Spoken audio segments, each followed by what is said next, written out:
ಹಾಗಾಗಿ ಈ ಚಿತ್ರದ ಪ್ರಾರಂಭದಲ್ಲಿ ನಾವು ಬೃಹತ್ ಡ್ರಿಲ್ಲಿಂಗ್ ಯಂತ್ರವನ್ನು ನೋಡುತ್ತೇವೆ. ಅದು ಭೂಮಿಯ ಮಧ್ಯಭಾಗಕ್ಕೆ ಕೊರೆಯುತ್ತಿತ್ತು. ಇದನ್ನು ವಿಕ್ಟರ್ ಎಂಬ ಉದ್ಯಮಿ ಮಾಡುತ್ತಿದ್ದರು. ಈ ಕೊರೆಯುವಿಕೆಯ ಸಮಯದಲ್ಲಿ ಭೂಕಂಪವಿದೆ. ಈ ಭೂಕಂಪವನ್ನು ಗಮನಿಸಿದ ವಿಜ್ಞಾನಿ ವಿಕ್ಟರ್ಗೆ ಹೇಳುತ್ತಾನೆ, ಇದೀಗ ಈ ಕೊರೆಯುವಿಕೆಯನ್ನು ನಿಲ್ಲಿಸಲು ನೀವು ಇದನ್ನು ಮಾಡದಿದ್ದರೆ ಈ ಇಡೀ ನಗರವು ಸ್ವಲ್ಪ ಸಮಯದಲ್ಲಿ ನಾಶವಾಗುತ್ತದೆ.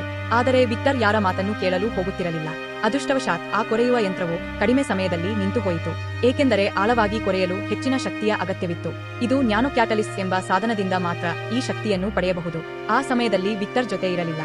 ಆದ್ದರಿಂದ ವಿಕ್ಟರ್ ಈ ಯೋಜನೆಯನ್ನು ನಿಲ್ಲಿಸುತ್ತಾನೆ ಮತ್ತು ನ್ಯಾನೋ ಕ್ಯಾಟಲಿಸ್ಟ್ಗಳನ್ನು ಹುಡುಕಲು ಎಲ್ಲರಿಗೂ ಆದೇಶಿಸುತ್ತದೆ. ನ್ಯಾನೋ ಕ್ಯಾಟಲಿಸ್ಟ್ ವಾಸ್ತವವಾಗಿ ಅತ್ಯಂತ ಶಕ್ತಿಶಾಲಿ ಸಾಧನವಾಗಿದೆ. ಇದನ್ನು ವಿಕ್ಟರ್ ವಿಜ್ಞಾನಿ ವಿನ್ಯಾಸಗೊಳಿಸಿದ್ದಾರೆ. ಅದು ತಪ್ಪು ಕೈಗೆ ಸಿಗುವುದಿಲ್ಲ. ಆದ್ದರಿಂದ ಅವರು ಸಾಧನವನ್ನು ಮಾಡುವ ಮೂಲಕ ಅದನ್ನು ಮರೆಮಾಡಿದರು. ಅವರು ಈಗ ಹುಡುಕಲು ಹೊರಟಿದ್ದರು. ದೃಶ್ಯವು ಕಡಿತಗೊಳ್ಳುತ್ತದೆ ಮತ್ತು ನಾವು ವಿಕ್ಟರ್ ಕಂಪನಿಯಲ್ಲಿ ಇಬ್ಬರು ಪುರುಷರನ್ನು ನೋಡುತ್ತೇವೆ. ವಿಕ್ಟರ್ ಗ್ಯಾರೇಜ್ನಲ್ಲಿ ಬಹಳ ಹಳೆಯ ಕಾರನ್ನು ಕಂಡುಕೊಂಡರು. ಇಷ್ಟು ಹಳೆಯ ಕಾರಿನ ಬಗ್ಗೆ ಯಾರಿಗೂ ತಿಳಿಯುವುದಿಲ್ಲ ಎಂದು ಅವರು ಭಾವಿಸಿದ್ದರು. ಹಾಗಾಗಿ ಅವರು ಈ ಕಾರನ್ನು ಕಂಪನಿಗೆ ರಹಸ್ಯವಾಗಿ ಮಾರಾಟ ಮಾಡುತ್ತಾರೆ. ಮತ್ತೊಂದೆಡೆ ನಾವು ಡೊನಾಲ್ಡ್ ಅವರನ್ನು ಭೇಟಿಯಾಗುತ್ತೇವೆ. ಈ ಚಿತ್ರದ ಪ್ರಮುಖ ಪಾತ್ರ.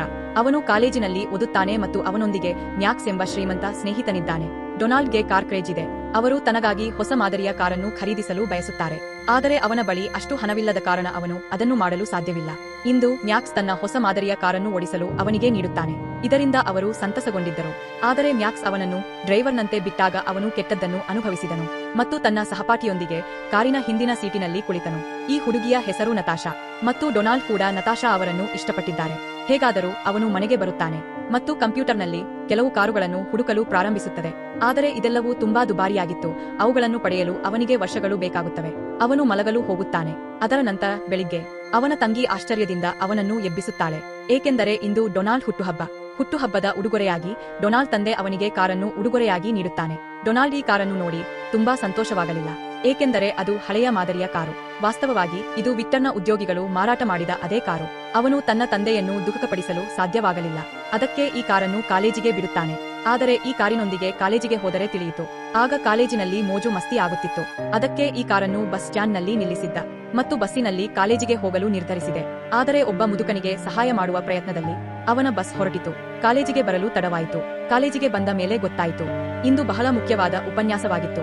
ನಗರದ ದೊಡ್ಡ ಉದ್ಯಮಿ ವಿಕ್ಟರ್ ಅವರಿಗೆ ಉಪನ್ಯಾಸ ನೀಡಲು ಬಂದರು. ಡೊನಾಲ್ಡ್ ತರಗತಿಗೆ ಬಂದು ಅವನಿಗೆ ಹೇಳುತ್ತಾನೆ, ನನ್ನನ್ನು ಕ್ಷಮಿಸು. ವಾಸ್ತವವಾಗಿ ನಾನು ಬಸ್ ನಿಲ್ದಾಣದಲ್ಲಿ ಯಾರಿಗಾದರೂ ಸಹಾಯ ಮಾಡಲು ತಡವಾಯಿತು. ಇದನ್ನು ಕೇಳಿದ ನಂತರ ವಿಕ್ಟರ್ ಎಲ್ಲರಿಗೂ ಹೇಳುತ್ತಾನೆ, ನಾನು ಯಾರಿಗೂ ಸಹಾಯ ಮಾಡದೆ ಹಾಗೆ ಹೇಳಿದರೆ ನೀವು ನನ್ನ ತರಗತಿಗೆ ಸಮಯಕ್ಕೆ ಸರಿಯಾಗಿ ಬರಬೇಕು ಮತ್ತು ನಾನು ನಿಮಗೆ ಪ್ರತಿಯಾಗಿ ಕೊಡುತ್ತೇನೆ. ಹಾಗಾದರೆ ಯಾರು ಬರುತ್ತಾರೆ? ಡೊನಾಲ್ಡ್ ಹೊರತುಪಡಿಸಿ ಎಲ್ಲಾ ಕೈಗಳನ್ನು ಎತ್ತಲಾಗಿದೆ. ವಿಕ್ಟರ್ ಡೊನಾಲ್ಡ್ ಅನ್ನು ಪ್ರಶ್ನಾರ್ಥಕ ಕಣ್ಣುಗಳಿಂದ ನೋಡುತ್ತಾನೆ. ಡೊನಾಲ್ಡ್ ಹೇಳುತ್ತಾರೆ, ನಾನು ಭವಿಷ್ಯದಲ್ಲಿ ಯಾರಿಗೂ ಸಹಾಯ ಮಾಡುವುದಿಲ್ಲ ಎಂದು ಹೇಳಿದರೆ ನೀವು ಈಗ ನನಗೆ ಕೊಡುವಿರಾ? ಅವನ ಪ್ರಶ್ನೆಯನ್ನು ಕೇಳಿ ಎಲ್ಲರೂ ಆಶ್ಚರ್ಯಚಕಿತರಾದರು. ವಿಕ್ಟರ್ ಕೋಪದಿಂದ ತನ್ನ ಜೇಬಿನಿಂದ ಬಂಡಲ್ ತೆಗೆದ ಮತ್ತು ಅದನ್ನು ಮೇಜಿನ ಮೇಲೆ ಇರಿಸಿದ ನಂತರ ತರಗತಿಯನ್ನು ತೊರೆದರು. ಅವನು ಕೋಪಗೊಂಡಿದ್ದಾನೆಂದು ಡೊನಾಲ್ಡ್ಗೆ ತಿಳಿದಿತ್ತು. ಅದಕ್ಕಾಗಿಯೇ ಅವನು ತನ್ನ ಹಣವನ್ನು ತೆಗೆದುಕೊಂಡು ಅವನನ್ನು ಹಿಂಬಾಲಿಸುತ್ತಾನೆ. ವಿಕ್ಟರ್ ಮತ್ತು ಡೊನಾಲ್ಡ್ ಪರಸ್ಪರ ಮಾತನಾಡುತ್ತಿದ್ದ ಸಮಯದಲ್ಲಿ ಡೊನಾಲ್ಡ್ ಮ್ಯಾಕ್ಸ್ ಅನ್ನು ನೋಡುತ್ತಾನೆ. ಅಂದರೆ ಅವನ ಸ್ನೇಹಿತ ನತಾಶಾ ಜೊತೆ ತನ್ನ ದುಬಾರಿ ಕಾರಿನೊಂದಿಗೆ ಎಲ್ಲೋ ಹೋಗುತ್ತಿದ್ದ. ಅವನು ಏನು ನೋಡುತ್ತಿದ್ದನು? ವಿಕ್ಟರ್ ಕೂಡ ಗಮನಿಸಿ ಅವನಿಗೆ ಹೇಳುತ್ತಾನೆ, ಹೋಗಿ ಈ ಹಣದಿಂದ ನೀವು ಅಂತಹ ದುಬಾರಿ ಕಾರನ್ನು ಖರೀದಿಸಬಹುದು. ಕಾರು ಖರೀದಿಸಿದ ನಂತರ ನೀವು ಈ ಹುಡುಗಿಯನ್ನು ಮೆಚ್ಚಿಸಲು ಸಾಧ್ಯವಾಗುತ್ತದೆ. ಆದರೆ ನಾನು ನಿಮಗೆ ಒಂದು ವಿಷಯವನ್ನು ಹೇಳಲು ಬಯಸುತ್ತೇನೆ. ನಾನು ಶೂನ್ಯದಿಂದ ಎಲ್ಲವನ್ನೂ ಪ್ರಾರಂಭಿಸಿದೆ.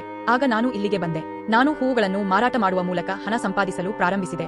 ಅವನು ಇದನ್ನು ಹೇಳಿದ ತಕ್ಷಣ ವಿಕ್ಟರ್ನ ಸಹಾಯಕ ಅವನಿಂದ ಹಣವನ್ನು ತೆಗೆದುಕೊಳ್ಳುತ್ತಾನೆ. ವಿಕ್ಟರ್ನ ಈ ಕಲ್ಪನೆಯನ್ನು ಡೊನಾಲ್ಡ್ ಅರ್ಥಮಾಡಿಕೊಂಡಿದ್ದಾನೆ. ತದನಂತರ ಅವನು ತನ್ನ ಹಳೆಯ ಕಾರಿನ ಮೂಲಕ ಹೂವುಗಳನ್ನು ತಲುಪಿಸುವ ಕೆಲಸವನ್ನು ಪ್ರಾರಂಭಿಸುತ್ತಾನೆ. ಆದರೆ ಈ ಕೆಲಸದಲ್ಲಿಯೂ ಅವರು ಸಾಕಷ್ಟು ತೊಂದರೆಗಳನ್ನು ಎದುರಿಸಿದರು. ಉದಾಹರಣೆಗೆ ಟ್ರಾಫಿಕ್ ಕಾರಣ ಅವರು ಸಮಯಕ್ಕೆ ತಲುಪಿಸಲು ಸಾಧ್ಯವಾಗಲಿಲ್ಲ. ಆದ್ದರಿಂದ ಕೆಲವೊಮ್ಮೆ ಜನರು ಅವನಿಗೆ ಬಹಳ ಕಡಿಮೆ ಹಣವನ್ನು ನೀಡುತ್ತಿದ್ದರು. ದೃಶ್ಯವು ಕಡಿತಗೊಳ್ಳುತ್ತದೆ ಮತ್ತು ನಾವು ವಿಕ್ಟರ್ ಅನ್ನು ನೋಡುತ್ತೇವೆ. ತನ್ನ ಕಂಪನಿಯಲ್ಲಿ ನ್ಯಾನೋ ಕ್ಯಾಟಲಿಸ್ಟ್ ಅನ್ನು ಹುಡುಕುತ್ತಿದ್ದನು. ಕಂಪನಿಯ ನಕ್ಷೆಯಿಂದ ಅವನು ಕಂಡುಕೊಳ್ಳುತ್ತಾನೆ, ನ್ಯಾನೋ ಕ್ಯಾಟಲಿಸ್ಟ್ ಅನ್ನು ಅವನ ವಿಜ್ಞಾನಿಗಳು ಕಾರಿನಲ್ಲಿ ಮರೆಮಾಡಿದ್ದಾರೆ ಮತ್ತು ಆ ಕಾರನ್ನು ಅವನ ಉದ್ಯೋಗಿಗಳು ಮಾರುತ್ತಾರೆ. ವಿಕ್ಟರ್ ಕಾರು ಮಾರುವವರಿಗೆ ಒಳ್ಳೆಯ ಶಿಕ್ಷೆ ನೀಡುತ್ತಾನೆ. ಅದರ ನಂತರ ಅವನು ತನ್ನ ವಿಶೇಷ ವ್ಯಕ್ತಿ ಬ್ರಿಯಾನ್ ಅನ್ನು ನೀಡುತ್ತಾನೆ, ಆ ಕಾರನ್ನು ಹುಡುಕುವ ಕಾರ್ಯ. ಈ ಸಮಯದಲ್ಲಿ ಡೊನಾಲ್ಡ್ ತನ್ನ ಹೂವುಗಳನ್ನು ತಲುಪಿಸಲು ತನ್ನ ತಂದೆಯೊಂದಿಗೆ ಹೊರಗೆ ಹೋದ. ವಿಕ್ಟರ್ನ ಜನರು ಅವನ ಕಾರನ್ನು ಹಿಂಬಾಲಿಸುತ್ತಾರೆ, ಏಕೆಂದರೆ ಈ ಕಾರಿನಲ್ಲಿ ನ್ಯಾನೋ ಕ್ಯಾಟಲಿಸ್ಟ್ ಇದೆ ಎಂದು ಅವರು ಶಂಕಿಸಿದ್ದಾರೆ. ಹತ್ತಿರದಲ್ಲಿ ರಸ್ತೆಯಲ್ಲಿ ಒಬ್ಬ ಕಳ್ಳ ಹುಡುಗಿಯ ಕೈಚೀಲವನ್ನು ಕದ್ದು ಓಡಲು ಪ್ರಾರಂಭಿಸುತ್ತಾನೆ. ಡೊನಾಲ್ಡ್ ಕಾರಿನ ಹಿಂದೆ ಯಾರೋ ಇದ್ದಾರೆ ಎಂದು ತಿಳಿದಿಲ್ಲ. ಹುಡುಗಿಗೆ ಸಹಾಯ ಮಾಡಲು ಡೊನಾಲ್ಡ್ ತಂದೆ ಕಾರನ್ನು ನಿಲ್ಲಿಸುತ್ತಾನೆ, ಕಳ್ಳನನ್ನು ಹಿಡಿದು ಹೊಡೆಯುತ್ತಾನೆ ಮತ್ತು ಹುಡುಗಿಯ ಚೀಲವನ್ನು ಉಳಿಸುತ್ತಾನೆ. ಡೊನಾಲ್ಡ್ ತನ್ನ ತಂದೆಯ ವರ್ತನೆಯಿಂದ ಅಸಮಾಧಾನಗೊಂಡಿದ್ದಾನೆ.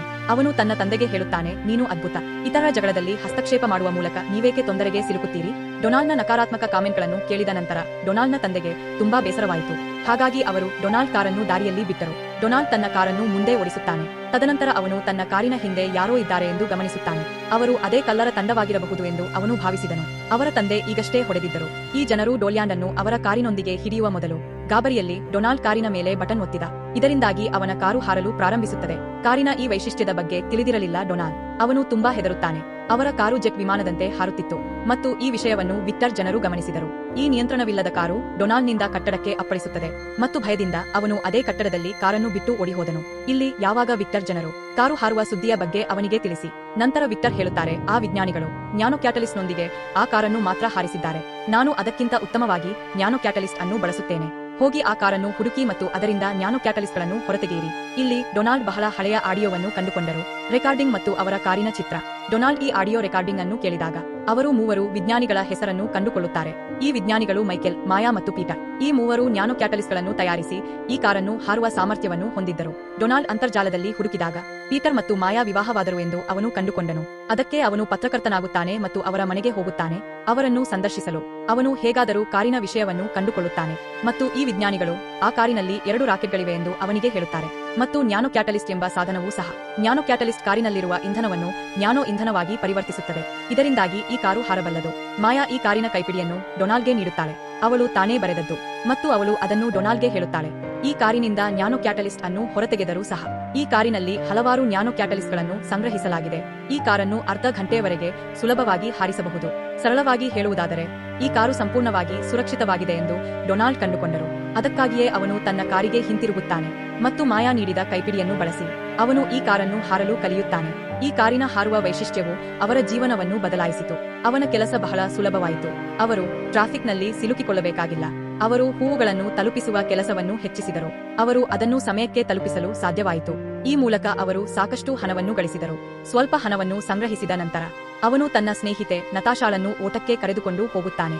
ನತಾಶಾ ಕೂಡ ಡೊನಾಲ್ಡ್ ಜೊತೆ ಸಮಯ ಕಳೆಯಲು ಸಂತೋಷಪಟ್ಟರು ಮತ್ತು ನಾವು ಕಂಡುಕೊಂಡದ್ದು ಹೀಗೆ.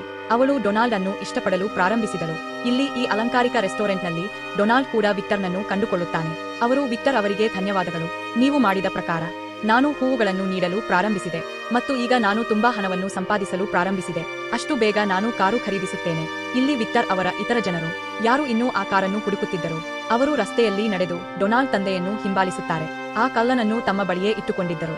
ಇದರಿಂದ ಅವನು ಡೊನಾಲ್ಡ್ನ ತಂದೆಯನ್ನು ಗುರುತಿಸಬಹುದು. ಅವರ ಕಾರು ಹಾರುತ್ತಿದ್ದ ಅದೇ ವ್ಯಕ್ತಿಯೇ. ಈ ಕಳ್ಳ ಡೊನಾಲ್ಡ್ ತಂದೆಯನ್ನು ನೋಡಿದಾಗ ಇಲ್ಲ, ಇವನು ನನ್ನನ್ನು ಹೊಡೆದವನಲ್ಲ ಎಂದು ಈ ಜನರಿಗೆ ಸುಳ್ಳು ಹೇಳುತ್ತಾನೆ. ಅವನು ಸುಳ್ಳು ಹೇಳಿದನು ಏಕೆಂದರೆ ಅವನು ಡೊನಾಲ್ಡ್ ತಂದೆಯ ಮೇಲೆ ಸೇಡು ತೀರಿಸಿಕೊಳ್ಳಲು ಬಯಸಿದನು. ಇಷ್ಟೆಲ್ಲ ಆದ ಮೇಲೆ ಡೊನಾಲ್ಡ್ನ ಅಪ್ಪನಿಗೆ ಚಾಕುವಿನಿಂದ ಇರಿದು ಓಡಿಹೋದ. ಡೊನಾಲ್ಡ್ ತಂದೆಯ ಸ್ಥಿತಿ ಹದಗೆಡಲಾರಂಭಿಸಿತು. ಆ ಮೂಲಕ ಹೋಗುತ್ತಿದ್ದ ಮಹಿಳೆ ಆತನನ್ನು ರಕ್ಷಿಸಲು ಯತ್ನಿಸಿದ್ದಾಳೆ. ಆದರೆ ಅವಳು ನಡೆಯುತ್ತಿದ್ದಳು. ಯಾರೊಬ್ಬರ ಸಹಾಯ ಪಡೆಯಲು ಅವಳು ರಸ್ತೆಗೆ ಹೋಗಬೇಕಾಗಿತ್ತು. ಕುತೂಹಲಕಾರಿ ಸಂಗತಿಯೆಂದರೆ ಡೊನಾಲ್ಡ್ ಈ ರಸ್ತೆಯಲ್ಲಿದ್ದರು.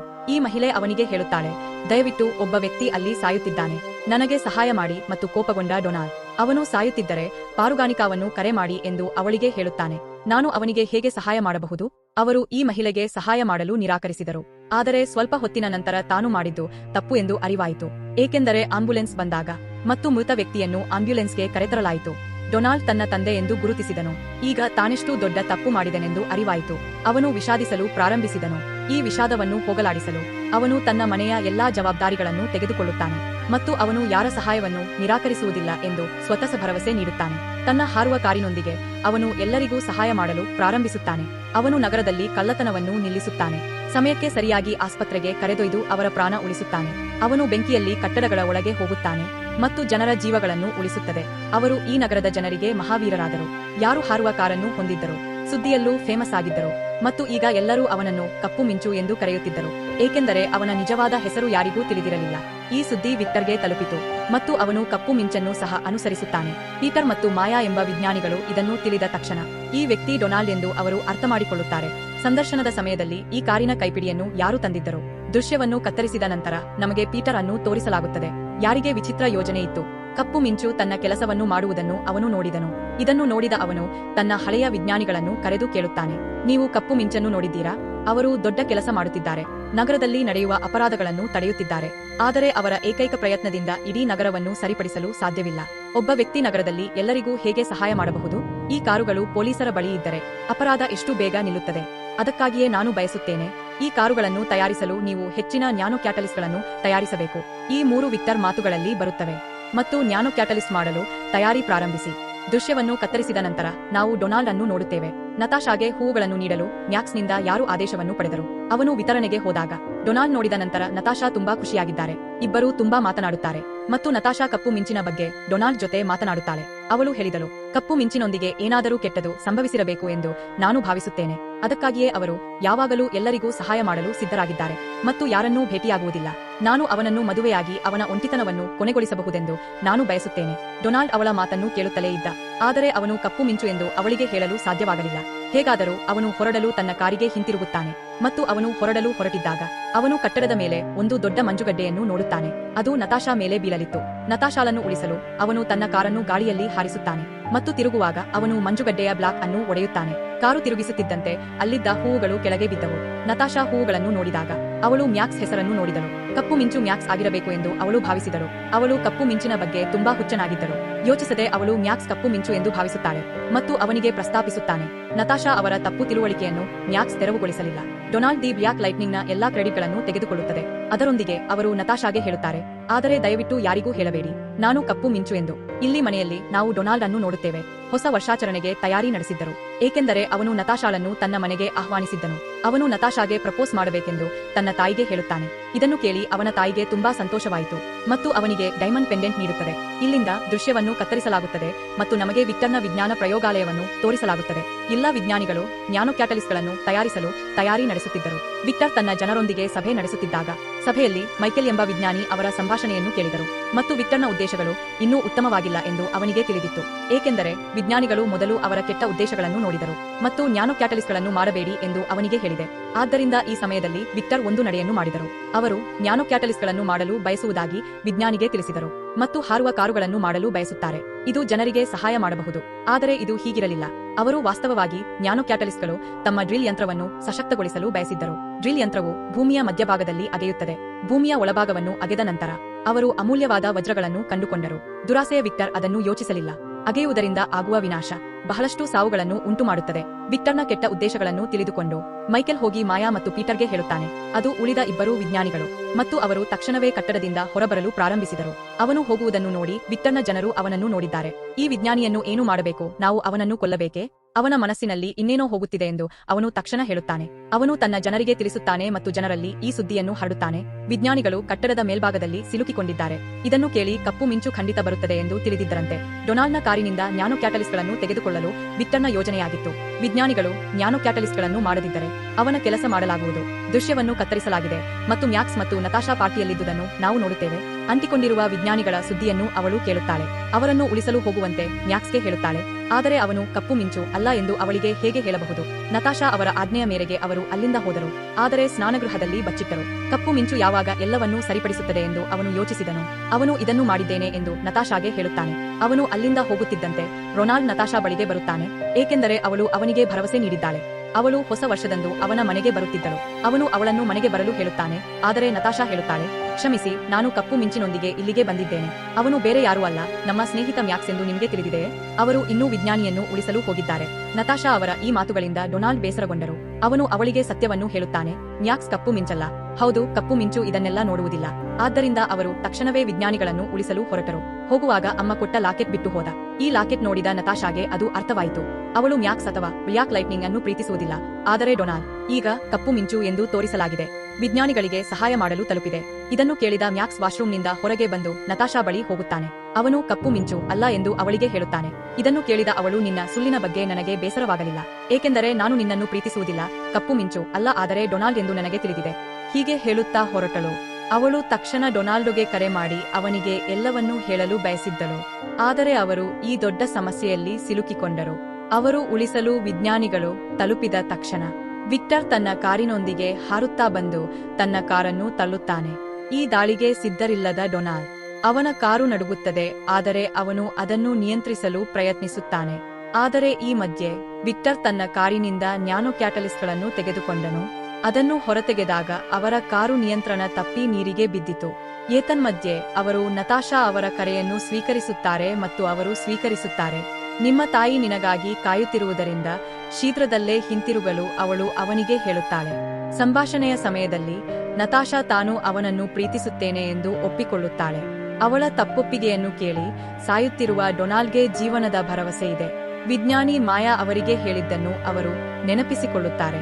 ನ್ಯಾನೋ ಕ್ಯಾಟಲಿಸ್ಟ್ಗಳನ್ನು ಕಾರಿನಿಂದ ಹೊರತೆಗೆದರೆ ಇನ್ನು ಅವರ ಕಾರು ಸಾಕಷ್ಟು ನ್ಯಾನೋ ಕ್ಯಾಟಲಿಸ್ಟ್ಗಳನ್ನು ಹೊಂದಿರುತ್ತದೆ. ಅದು ಅರ್ಧ ಗಂಟೆ ಹಾರಬಲ್ಲದು. ಮುಂದಿನ ಕ್ಷಣ ಡೊನಾಲ್ಡ್ ತನ್ನ ಕಾರನ್ನು ನೀರಿನಿಂದ ಹಾರಿಸುತ್ತಾನೆ ಮತ್ತು ಗಾಳಿಯನ್ನು ತೆಗೆದುಕೊಳ್ಳುತ್ತದೆ. ಅಲ್ಲಿಯವರೆಗೆ ವಿಕ್ಟರ್ ತನ್ನ ಡ್ರಿಲ್ನೊಂದಿಗೆ ನ್ಯಾನೋ ಕ್ಯಾಟಲಿಸ್ಟ್ಗಳನ್ನು ಪ್ರಾರಂಭಿಸಿದ್ದಾನೆ. ಡ್ರಿಲ್ ಭೂಮಿಯ ಒಳಭಾಗವನ್ನು ಹೆಚ್ಚು ಹಾನಿಗೊಳಿಸಿತು. ವೇಗವಾಗಿ ಭೂಕಂಪ ಪ್ರಾರಂಭವಾಯಿತು. ಡೊನಾಲ್ಡ್ ಪ್ರಯೋಗಾಲಯಕ್ಕೆ ಹೋಗುತ್ತಾನೆ ಮತ್ತು ತನ್ನ ಯಂತ್ರದಿಂದ ನ್ಯಾನೋ ಕ್ಯಾಟಲಿಸ್ಟ್ಗಳನ್ನು ಹೊರತರುತ್ತಾನೆ. ಈ ಮೂಲಕ ನಗರದಲ್ಲಿ ಕೊರೆತ ಹಾಗೂ ಭೂಕಂಪವೂ ನಿಲ್ಲುತ್ತದೆ. ಇದು ಹೇಗೆ ಸಾಧ್ಯವಾಯಿತು? ಅವನು ವಿಕ್ಟರ್ನೊಂದಿಗೆ ಗೊಂದಲಕ್ಕೊಳಗಾಗಿದ್ದರೆ ಮತ್ತು ಅವನು ಪ್ರತೀಕಾರ ತೀರಿಸಿಕೊಳ್ಳುತ್ತಿರಲಿಲ್ಲ. ಡೊನಾಲ್ಡ್ ನತಾಶಾಳನ್ನು ಪ್ರೀತಿಸುತ್ತಾನೆಂದು ಅವನಿಗೆ ತಿಳಿದಿದೆ ಮತ್ತು ಅವನು ಅವಳನ್ನು ಅಪಹರಿಸುತ್ತಾನೆ. ಅವನು ಡೊನಾಲ್ಡ್ಗೆ ನ್ಯಾನೋ ಕ್ಯಾಟಲಿಸ್ಟ್ಗಳನ್ನು ನೀಡಿದರೆ ಅವನೊಂದಿಗೆ ಒಪ್ಪಂದ ಮಾಡಿಕೊಳ್ಳುತ್ತಾನೆ. ನಂತರ ನತಾಶಾ ತೆಗೆದುಕೊಳ್ಳಿ. ನತಾಶಾಳನ್ನು ಉಳಿಸಲು ಡೊನಾಲ್ಡ್ ವಿಕ್ಟರ್ ಬಳಿಗೆ ಬರಬೇಕಾಯಿತು. ಈ ಸಮಯದಲ್ಲಿ ವಿಕ್ಟರ್ ತನ್ನ ಹಾರುವ ಕಾರಿನಲ್ಲಿ ನತಾಶಾ ಜೊತೆ ಇದ್ದನು. ಡೊನಾಲ್ಡ್ ತನ್ನ ಕಾರನ್ನು ವಿಕ್ಟರ್ ಕಾರಿನ ಕೆಳಗೆ ತೆಗೆದುಕೊಳ್ಳುತ್ತಾನೆ ಮತ್ತು ಭಾರೀ ಹಾರ್ನ್ ಮಾಡುತ್ತಾನೆ. ಅವನು ಇದನ್ನು ಮಾಡುವಾಗ ನತಾಶಾ ಅದು ಅವನ ಸಂಕೇತವೆಂದು ಅರ್ಥಮಾಡಿಕೊಳ್ಳುತ್ತಾಳೆ. ಅವಳು ವಿಕ್ಟರ್ ಅನ್ನು ಮೋಸಗೊಳಿಸಿದಳು ಮತ್ತು ಅವನ ಕಾರಿನ ಕಿಟಕಿಯನ್ನು ತೆರೆಯುವ ಮೂಲಕ ಅವಳು ತನ್ನ ಜೀವವನ್ನು ಅಪಾಯದಲ್ಲಿ ಸಿಲುಕಿಸುತ್ತಾಳೆ. ಡೊನಾಲ್ಡ್ ಖಂಡಿತವಾಗಿಯೂ ತನ್ನನ್ನು ರಕ್ಷಿಸುತ್ತಾನೆ ಎಂದು ಅವಳು ತಿಳಿದಿದ್ದಳು. ಅವಳ ಯೋಚನೆಯಂತೆ ಡೊನಾಲ್ಡ್ ತನ್ನ ಹಾರುವ ಕಾರಿನಲ್ಲಿ ಅವಳನ್ನು ಹಿಡಿದು ಸುರಕ್ಷಿತವಾಗಿ ಇಳಿಸುತ್ತಾನೆ. ಅವಳನ್ನು ಸುರಕ್ಷಿತವಾಗಿ ಇಳಿಸಿ ಈಗ ಡೊನಾಲ್ಡ್ ವಿಕ್ಟರ್ಗೆ ಪಾಠ ಕಲಿಸಲು ಬರುತ್ತಾನೆ. ಅವರ ಕಾರುಗಳು ಪರಸ್ಪರ ಜಗಳವಾಡುತ್ತಿದ್ದವು. ಆದರೆ ನಗರದಲ್ಲಿಯೂ ವಿನಾಶವಿದೆ. ಇದನ್ನು ಗಮನಿಸಿದ ಡೊನಾಲ್ಡ್ ತನ್ನ ಕಾರನ್ನು ಆಕಾಶದತ್ತ ಹಾರಿಸುತ್ತಾನೆ. ವಿಕ್ಟರ್ ಕೂಡ ತನ್ನ ಕಾರಿನಿಂದ ನ್ಯಾನೋ ಕ್ಯಾಟಲಿಸ್ಟ್ಗಳನ್ನು ತೆಗೆದುಕೊಳ್ಳಲು ಅವನ ಹಿಂದೆ ಹೋದನು. ಹಾರುತ್ತಿರುವಾಗ ಅವರು ಬಾಹ್ಯಾಕಾಶವನ್ನು ತಲುಪುತ್ತಾರೆ. ಈ ಕಾರಿನಲ್ಲಿ ಸಾಮಾನ್ಯ ರಾಕೆಟ್ಗಳನ್ನು ಹೊಂದಿರುವ ವಿಕ್ಟರ್ ರಾಕೆಟ್ ಅನ್ನು ತಲುಪಿದ ನಂತರ ಅವನ ರಾಕೆಟ್ಗಳು ಸ್ಥಗಿತಗೊಂಡವು. ಅವನು ಭೂಮಿಗೆ ಮರಳಲು ಸಾಕಷ್ಟು ಇಂಧನವನ್ನು ಹೊಂದಿರಲಿಲ್ಲ. ಆದರೆ ಡೊನಾಲ್ಡ್ ನ್ಯಾನೋ ಕ್ಯಾಟಲಿಸ್ಟ್ಗಳನ್ನು ಹೊಂದಿದ್ದಾರೆ ಮತ್ತು ಅವನು ಅದರೊಂದಿಗೆ ಸುಲಭವಾಗಿ ಭೂಮಿಗೆ ಮರಳಿದನು. ನಾವು ವಿಕ್ಟರ್ ಬಗ್ಗೆ ಮಾತನಾಡಿದರೆ ಅವರು ಯಾವಾಗಲೂ ಬಾಹ್ಯಾಕಾಶದಲ್ಲಿ ವಾಸಿಸುತ್ತಿದ್ದರು ಅಥವಾ ಅವನು ಭೂಮಿಗೆ ಬರಲು ಸಾಧ್ಯವಾಗಲಿಲ್ಲವೇ? ಅವನ ಅಗ್ಗದ ಯೋಜನೆಗಳು ಭೂಮಿಯನ್ನು ನಾಶ ಮಾಡಲು ಸಾಧ್ಯವಿಲ್ಲ. ಈಗ ಈ ನ್ಯಾನೋ ಕ್ಯಾಟಲಿಸ್ಟ್ಗಳನ್ನು ತಯಾರಿಸಿದ ವಿಜ್ಞಾನಿಗಳು ಅದನ್ನು ಡೊನಾಲ್ಡ್ನಿಂದ ತೆಗೆದುಕೊಂಡು ನಾಶ ಮಾಡಿ. ಆದ್ದರಿಂದ ಯಾವುದೇ ತಪ್ಪು ಯಾರೂ ಅದನ್ನು ಪಡೆಯಲು ಸಾಧ್ಯವಿಲ್ಲ. ಕಥೆಯ ಕೊನೆಯಲ್ಲಿ ನಾವು ಅದನ್ನು ತೋರಿಸುತ್ತೇವೆ. ಡೊನಾಲ್ಡ್ ಕಪ್ಪು ಮಿಂಚು ಎಂದು ನತಾಶಾ ಕಂಡುಕೊಂಡಿದ್ದಾಳೆ. ಅವಳು ಅವನನ್ನು ಡೊನಾಲ್ಡ್ ಎಂದು ಇಷ್ಟಪಡಲು ಪ್ರಾರಂಭಿಸಿದಳು ಮತ್ತು ಈಗ ಕಪ್ಪು ಮಿಂಚಿನಂತೆ ಅವರು ತಮ್ಮ ಮುಂದಿನ ಜೀವನವನ್ನು ಒಟ್ಟಿಗೆ ಕಳೆಯಲು ಹೊರಟಿದ್ದರು. ಅವರಿಗೆ ಸಂತೋಷವನ್ನು ತೋರಿಸುತ್ತಲೇ ಕತೆ ಇಲ್ಲಿಗೆ ಮುಗಿಯುತ್ತದೆ.